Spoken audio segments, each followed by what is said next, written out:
Welcome back. As promised, we have Amish Shah, Managing Director and Head of India Research, who joins us from the BofA conference. Hi, Amish. Always good speaking to you. Well, we have got the exit polls as of now, and continuity is something that we're looking forward to. Now, one of the themes that you all have been rather bullish on is the infra space. You know, the capex spend out there, you all have made this point, it has a multiplier effect as well. Do you continue to remain bullish on this theme? Some of these stocks have run up a goodish bit, but is that the key theme that you will look to play? Absolutely, Nigel. First of all, good morning and thank you for coming down to our conference. Really appreciate you covering us. Look, on the capex theme, we went bullish about 3 years back. I continue to believe that these cycles are very long. I think we are just at the end of the third year cycle. We will probably get into the fourth year of a 10-year cycle. I know that the stocks have rallied and it bothers some. I'm not sure. I'm not saying that it is going to be a smooth ride for all stocks. Yeah. We ourselves have downgraded a few stocks, but on the cycle per se, I continue to stay extremely bullish.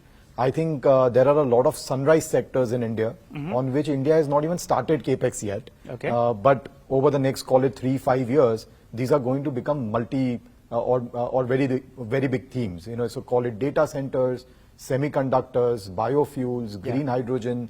We've heard the buzzwords. But the capex is not yet out there. We've still not started seeing the private capex come in the full steam. I think if you look at most of the PSUs or SOEs as you call them, all of them are trying to transition away from being ESG negative businesses towards ESG positive businesses. True. And that will require a lot of capex as well.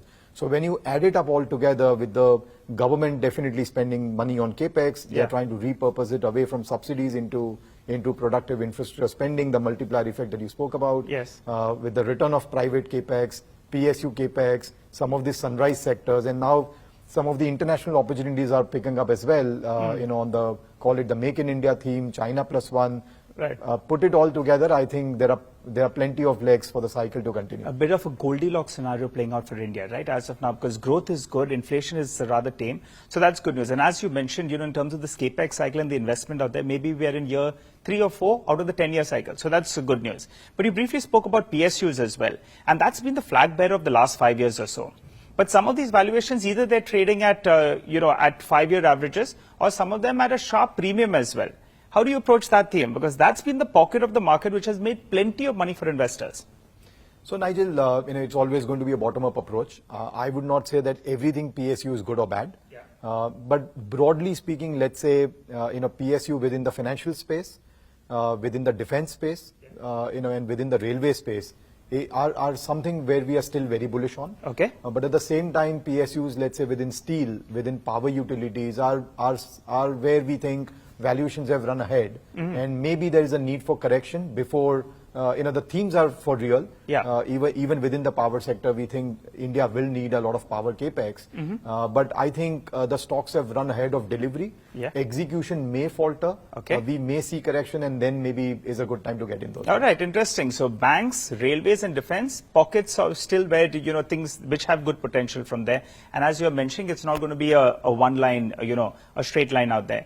I wanted to ask you about this. There's plenty of optimism being built into the markets, right? The Indian markets have been rank outperformers. I recall in FY14, FY14 was a great year. We had the Modi 1.0, so to call it, that came into the markets and the expectations were sky high. But in 2015, actually had a negative year for the Nifty. What do you expect this time around? Do you believe that maybe, in fact, something like that could play out? Expectations are sky high. You're having a third term of the ruling government whose measures have been spot on. Is there a possibility we peak out in the near term? So, Nigel, first of all, it will depend how much higher we go up this year, first of all, for us to take a view for next year. But because I'm talking about today, we're likely to be at fresh all-time highs. So, 23,200 odd could be the number that we're looking at just to start off with. How much of the good news is in the price? So, Nigel, I would say that I continue to be bullish markets. In fact, on the Nifty number specifically, we are saying that as a base case, Nifty could be 24,500 by the end of this year. All right. And that's a base case. If the government kickstarts reforms that we are all been hoping for, then I think, with the visibility that these reforms can bring in sustainable economic growth over long term, yes, I think there's a reason to believe that valuation multiples can sustain higher for longer. Okay. Now, one of the things I would say that I would compare or contrast versus the 2014-15 that you spoke about, that was a change in government. Right. And a lot of policy making had to be done. Yes. And as a result, the pace at which you saw the reforms was not, meaning I would say was good, but not as good as it could be this time. Okay. Because this time around, when you do the checks with bureaucrats, the policy circles, there are many reforms which are in the draft legislation ready stage. The intent to do those is also very high.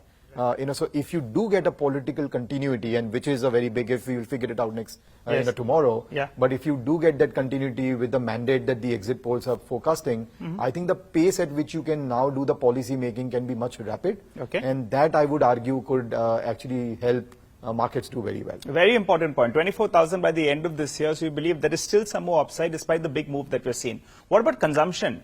Plenty of debate out there. The rural part of the market of the economy is still struggling, while the way Indians are consuming actually has changed. The wants are more, discretionary spends are likely to move up as well. How do you approach that theme, the consumption basket? So capex over consumption, in my mind, I think capex will outperform consumption. To your point that rural seems to have bottomed, maybe at the margin now seems to be reflecting.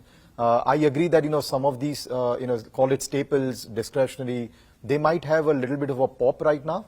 But am I convinced of these being 4, 5, 10-year themes? I'm not so much convinced. I think capex is the next big theme, and I think capex will continue to outperform consumption. Consumption, I think, can have a technical pop at this point in time on the back of the rural recovery. Okay, all right, Amish, always a pleasure talking to you. Nifty at around 24,000, that's the year-end target. Themes that you like from the PSU basket: railways, defense, as well as select banks, and capex over consumption. It's been good speaking to you. Wishing you all the best with regard to the conference, and we'll keep touching base with you as the conference progresses as well. Thank you again. Well, time to slip into a short break, I think. We come back and we'll get more market opinion on the other side. Stay with us.